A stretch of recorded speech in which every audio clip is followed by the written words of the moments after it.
చాలా ఈజీగా, క్విక్‌గా తయారు చేసుకునే ఈజియెస్ట్ బ్రేక్‌ఫాస్ట్ రెసిపీనైతే చూపిస్తానండి.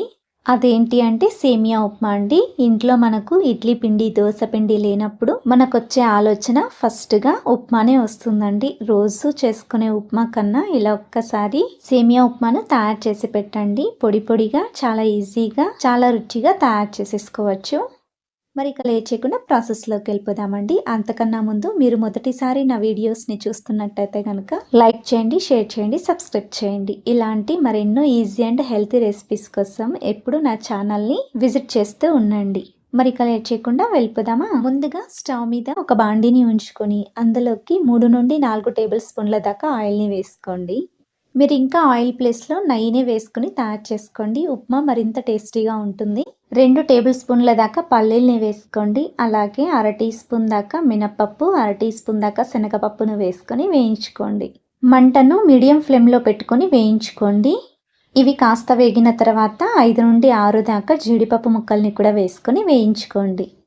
జీడిపప్పు ముక్కలు కూడా కాస్త కలర్ చేంజ్ అయిన తర్వాత ఒక టీ స్పూన్ దాకా ఆవాలు, అర టీ స్పూన్ దాకా జీలకర్రని వేసుకొని వేయించుకోండి.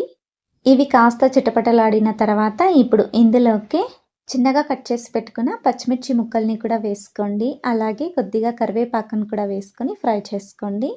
కరివేపాకు ఇంకా పచ్చిమిర్చి కూడా ఆయిల్‌లో కాస్త వేగిన తర్వాత ఇప్పుడు ఇందులోకి ఒక కప్పు దాకా చిన్నగా కట్ చేసి పెట్టుకున్న ఉల్లిపాయ ముక్కల్ని వేసుకొని వేయించుకోండి.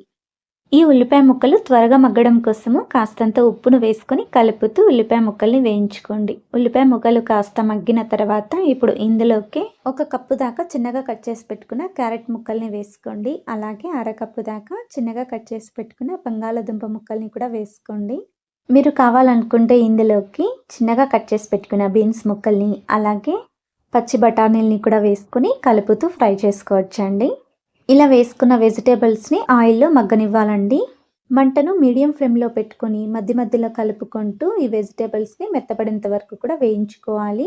ఈ కూరగాయ ముక్కలు కాస్త మెత్తబడిన తర్వాత ఇందులోకి 3-4 దాకా ఎండుమిర్చి అలాగే అరకప్పు దాకా చిన్నగా తరిగి పెట్టుకున్న టమాటో ముక్కల్ని కూడా వేసుకొని ఇలా కలుపుకుంటూ వేయించుకోండి. ఈ టమాటో ముక్కలు మెత్తబడేంత వరకు కూడా సన్న మంట మీదనే ఉడికించుకోవాలండి. ఇంకా మీరు మూత పెట్టేసుకొని ఒక 2 లేదా 3 నిమిషాల పాటు మూత పెట్టి ఉడికిస్తే గనక కూరగాయ ముక్కలన్నీ కూడా మెత్తగా ఉడికిపోతాయండి. ఇవి బాగా ఉడికిన తర్వాత ఇప్పుడు ఇందులోకి ఏ కప్పుతో అయితే మీరు సేమియాని వేసుకోవాలనుకున్నారో సేమ్ అదే కప్పుతోనే ఒక కప్పు దాకా నీళ్ళను వేసుకోండి. నేనిక్కడ సేమియాని వేయించుకోవట్లేదండి. డైరెక్ట్‌గా వేసుకుంటున్నాను కాబట్టి ఒక గ్లాసు సేమియాకి ఒక గ్లాసు నీళ్ళను వేసుకుంటున్నాను. అదే మీరు కాస్త రోస్ట్ చేసి చేసుకోవాలి అనుకుంటే గనక ఒక గ్లాసు నీళ్లకు మరి కాస్తన్ని ఒక 3-4 టేబుల్ స్పూన్ల దాకా నీళ్లను ఎక్కువగా వేసుకొని ఉడికించండి.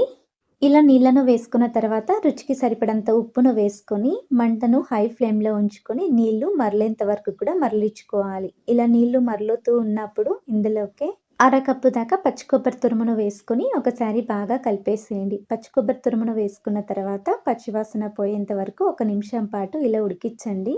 ఇలా ఒక నిమిషం పాటు ఉడికిన తర్వాత ఇప్పుడు ఇందులోకి ఏ కప్పుతో అయితే మీరు నీళ్లను కొలుచుకున్నారో సేమ్ అదే కప్పుతోనే సేమియాను కూడా వేసుకోవాలండి. నేనిక్కడ డైరెక్ట్‌గా సేమియాని వేసుకుంటున్నాను. అస్సలు రోస్ట్ చేసుకోలేదు వీటిని. మీరు కావాలనుకుంటే రోస్ట్ చేసుకొనైనా సరే వేసుకోవచ్చండి. అలా రోస్ట్ చేస్తే గనక నీళ్లను మరి 3-4 టేబుల్ స్పూన్ల దాకా ఎక్కువగా వేసుకోండి. ఇలా సేమియాని వేసుకున్న తర్వాత మంటను పూర్తిగా లో ఫ్లేమ్‌లోకి పెట్టుకొని ఆ తర్వాత ఇలా కలుపుతూ ఉడికించండి. ఇలా కలుపుకున్న తర్వాత మంటను లో ఫ్లేమ్‌లోకి పెట్టుకొని ఉప్మాని ఉడికించుకోండి. మరి ఎక్కువగా కలపకుండా సన్నని మంట మీదనే ఉప్మాని మధ్య మధ్యలో కలుపుతూ ఉడికించుకోవాలి. ఇలానే సన్నని మంట మీద 5 నిమిషాల పాటు ఉడికించుకోవాలండి. మూత పెట్టుకుంటే గనక మూతను తీసి ఉప్మాని ఒకసారి కలిపేసుకొని మరొక 2 నిమిషాల పాటు సన్నని మంట మీదనే అల్లనివ్వండి ఉప్మాని. ఆ తర్వాత చిన్నగా కట్ చేసి పెట్టుకున్న కొత్తిమీరను అలాగే హాఫ్ నిమ్మ చెక్కను రసంని వేసుకోండి. నిమ్మరసంని వేసుకొని ఇప్పుడు అన్నీ కూడా బాగా కలిసేటట్టు కలుపుకోండి. ఇలా అన్నీ కలిసేటట్టు కలుపుకున్న తర్వాత సన్న మంట మీదనే మరొక 2 నిమిషాల పాటు అలాగే వదిలేస్తే గనక సేమియా అనేది పొడి పొడిగా వస్తుందండి. వెంటనే స్టవ్ ఆఫ్ చేసుకోకుండా సన్న మంట మీదనే ఉప్మాని అల్లనివ్వాలి. ఇలా అల్లితే గనక ఉప్మా అనేది పొడి పొడిగా వస్తుందండి.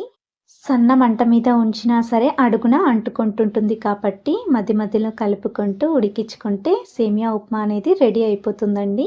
చూడండి సేమియా ఉప్మా అనేది పొడి పొడిగా ఎంత చక్కగా వచ్చిందో కదా! టేస్ట్ కూడా అంతే రుచిగా ఉంటుంది. తప్పకుండా మీరు కూడా ఇంట్లో ట్రై చేయండి. మీకెలా వచ్చిందో మీ ఫీడ్‌బ్యాక్‌ని కింద కామెంట్ సెక్షన్‌లో కామెంట్ చేయండి. అలాగే లైక్ చేయండి, షేర్ చేయండి, సబ్స్క్రైబ్ చేయండి. ఇలాంటి మరెన్నో మంచి మంచి వీడియోస్‌తో మీ ముందుకొస్తా. Thank you for watching video.